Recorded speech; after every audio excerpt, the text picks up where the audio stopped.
Selain memotret atau melakukan survei nasional, Indikator Politik Indonesia juga melakukan survei spesifik kepada warga Jawa Timur. Jumlah respondennya ada 1.800 responden.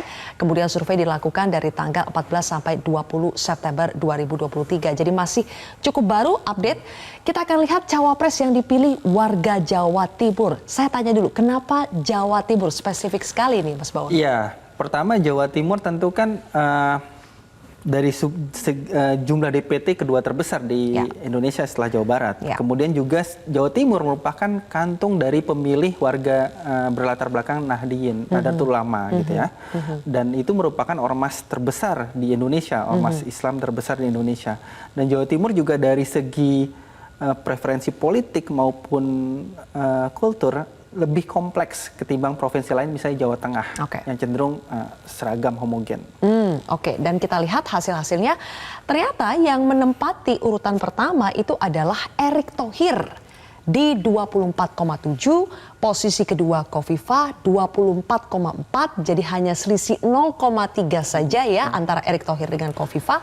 Kemudian ada Mahfud MD, selanjutnya Ridwan Kamil, Sandiaga Uno, dan ada Gibran Rakabuming Raka. Mungkin saya tanya dulu, kenapa ini Erick Thohir yang menempati urutan pertama? Karena yang saya dengar sebetulnya selama beberapa waktu itu Khofifah selalu urutan pertama. Iya, memang Pak Erick Thohir ini sebagaimana temuan di survei di nasional tadi, Mbak Zilvia, memang Pak Erick Thohir ini namanya seperti tadi saya sampaikan, mulai melambung ketika menjabat Ketua Umum PSSI. Dan itu kan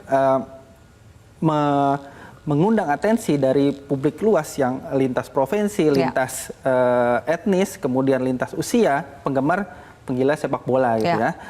Jadi Jawa Timur sebagai salah satu provinsi yang memiliki tim sepak bola cukup beragam, cukup banyak, penggemar sepak bola juga banyak di sana.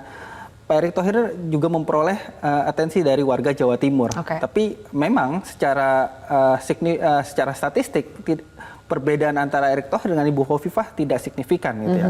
Artinya Ibu Khofifah juga bisa saja berada di posisi 1 sebenarnya gitu ya. Secara statistik beda 0,3 tadi. Dan Bu Khofifah kita tahu juga sebagai Gubernur Jawa Timur dan juga memiliki akar NU yang sangat kuat gitu. Jadi Bu Khofifah dilihat sebagai sebagai perwakilan representasi pemilih Jawa Timur yang akan maju ke gelanggang Pilpres. Oke, berarti kalau Ganjar ingin menang, haruskah menggandeng satu di antara 5 ini atau 6 ini ya? Dan Prabowo juga haruskah menggandeng warga cawapres yang memang lebih banyak dipilih oleh warga Jawa Timur? Ya, Jawa Timur ini memang menjadi kunci ya. Kalau kita lihat juga di hasil survei di Jawa Timur ini, jarak elektabilitas antara Pak Ganjar dengan Pak Prabowo itu kan sekitar 10% saja. Artinya Ganjar Pranowo saat ini unggul sekitar 10% dalam simulasi 3 nama ya.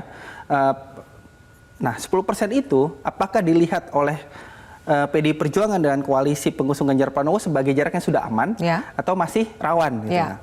Kalau sudah aman mungkin Pak Ganjar bisa mempertimbangkan atau koalisi PDI Perjuangan bisa mempertimbangkan nama lain di luar tokoh di Jawa Timur.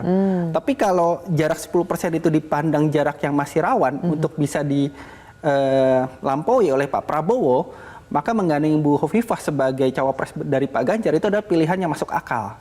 Jelajahi cara baru mendapatkan informasi. Download Metro TV Extend sekarang.